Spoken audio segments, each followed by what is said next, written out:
Hello, and welcome back to Mimsy Park. It is time for some more movie reviews. I've refrained from calling it a short movie review because they keep getting longer and longer, and they just become movie reviews. So now they're movie reviews. I know it's been a minute since I put out a video. I have been feeling terrible, absolutely terrible. I don't know if you can see how red my nose is, but it feels very raw.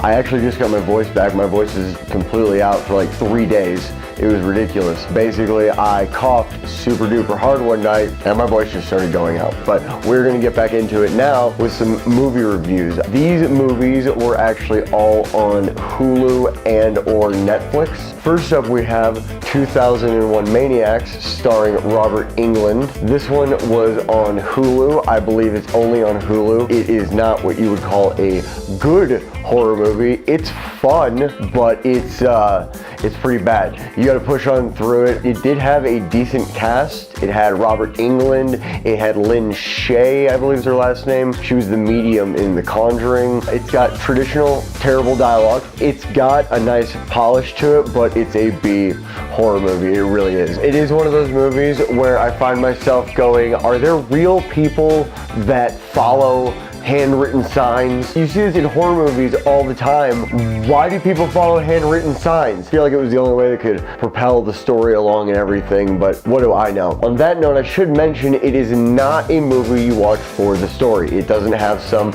amazing plot. Once you get to the end and kind of like see the big picture of everything, it is actually really cool. It's got a pretty cool ending, but like I said, it's not one that you watch for the story. You watch it for the death scenes. I found myself getting bored in between the death scenes, even though there were a few like comical parts. It was kind of like, it does seem odd that these kids get as far as they do without really questioning what's going on. At one point, way earlier than they did, they should have gone, something's not right here. Again, not a movie for the story, so there is that to keep in mind. I did find myself comparing it to House of a Thousand Corpses if they had like a family reunion and took a bath. It's got that kind of vibe to it. A lot of the blood it was very obvious that it was corn syrup. It was very obvious in some parts. The very first death scene that, if you're paying attention, really doesn't make any sense at all halfway through the death, but you'll have to watch it. As I've mentioned before, I don't like to spoil anything. The second movie was Bird Box, and this one was a Netflix original. It's starring Sandra Bullock, and it's got John Malkovich in it, but this one was actually a pleasant surprise considering the fact that I turned it on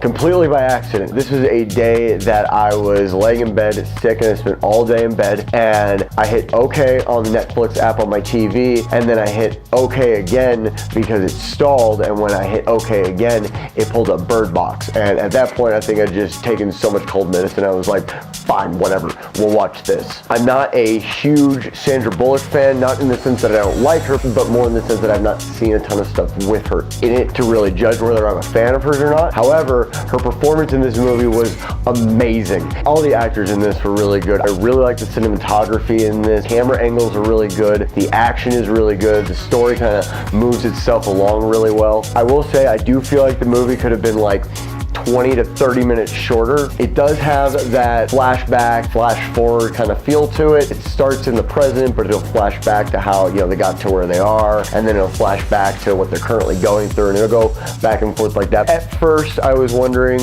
why it is that the demons or creatures or whatever they are cannot magically get into these buildings. It does have these characters that pop up at one point that does kind of explain that. I may have missed something, I don't know, but I was paying attention because I was really into this movie from like the opening scene. The opening scene's really intense, and it's just intense from there on out. Again though, I still don't understand why they just magically can't get into doors and buildings. That still makes no sense to me. However, the way they do get into buildings, which I know sounds confusing, but I don't want to ruin it, you'll just have to watch it. The way they do get into buildings is really cool and really inventive. The movie felt a lot like A Quiet Place for seeing. The ending is also really good. I didn't find it to be cheesy. I thought it was kind of cool where they end up and everything, but the movie overall I thought was really good. I was really into it. I've actually told a couple of people about it because I thought it was a really good movie. I thought It was well done, it was well acted, it was filmed well, it was directed well, it was just all around a very, very good job. This one I would definitely recommend, especially if you have Netflix. Unless I'm missing something, I've never seen Netflix movies on Blu-ray. I have not seen that yet. Please, somebody, if I'm missing something, leave that down in the comments, but I have not seen them. I would love to own these on like 4K. I'll bet this would look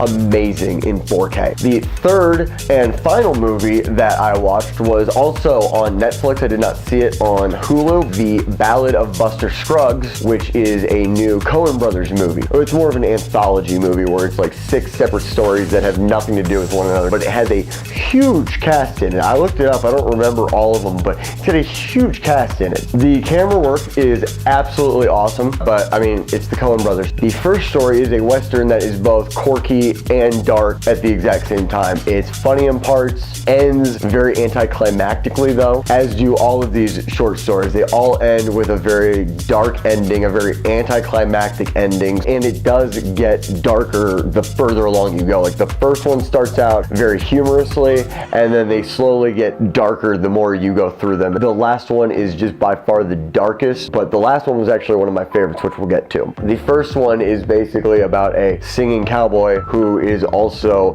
amazing with a gun. It's almost comical at a certain point. It's really funny. It's really well shot. The second story is basically about a guy robbing a bank. That's basically the gist of it, but there's a lot in between. And it's got James Franco and Stephen Root, who is the guy that was in Office Space, I Burned Down the Building guy. And he is hysterical in this. They're both really good in this. That one I think was the shortest one though. It really felt fairly short. And the end of it, again, very anticlimactic, but still humorous in a dark kind of way. The third and fourth stories, they don't have a lot of dialogue. The third story is about this son and father duo, I guess, with Liam Neeson and this other kid, and it's basically about this traveling theater thing that they do. The way that Liam Neeson and his son just never say, if you watch this and you notice, they never say a word to each other. All the communication that he does is vicarious, which I thought was really, really interesting. The fourth one was about a prospector that goes out and basically mines for gold, and that's another one that I really liked because artistically and creatively, from the screenwriting point of view, it's really well done because it's really hard to keep a story moving along when you have no dialogue or you have no outer monologue to really kind of feed off of. So that one was just really pretty. Like it was almost like you could have taken shots of that and put it in like a nature documentary, and that would have worked out really well. There was no real monologue, there was no real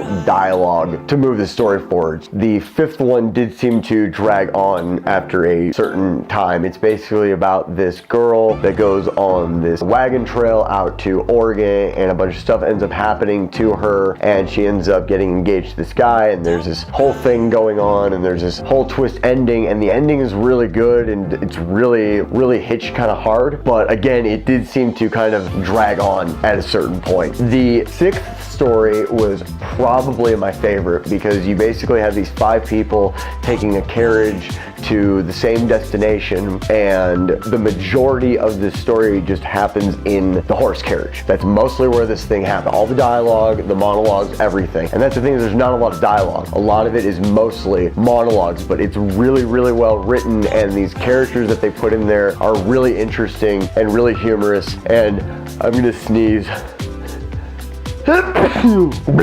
Excuse me. And it was really interesting how they go through this whole thing. Pay attention to what they're saying in these monologues because it kind of leads up to what happens at the end, which is a really cool ending. I really enjoyed the ending, but between the characters, the monologues, the delivery, the weird kind of quirky ending, it had a very like dark Wes Anderson feel to me anyway. As all the other stories, this one has a very dark ending, and it's the last one, and it's a very dark ending. It's humorous, but it's a very dark ending. Not in a depressing way, not in a horror thriller way, but just in a very artistic, dark comedy kind of way. I picked these 3 because of the ones that I watched. 2001 Maniacs was the best of the terrible horror movies that I watched while I was sick in bed. Bird Box I put in here because it was totally random and it was a pleasant surprise. And then the Ballad of Buster Scruggs was in here because I love the Coen brothers. I really like the work that they do. And as usual, I was very pleased pleased with what they did. With all that said though, I think I'm gonna go ahead and call the video here. Thank you for watching these videos, guys. It really does mean a lot. I really enjoy making these for you, and I love that you guys enjoy them. If you're enjoying these videos, go ahead and throw me a like. If you didn't like the video, go ahead and throw me a thumbs down. And if you really like them and you want to stay up to date on everything,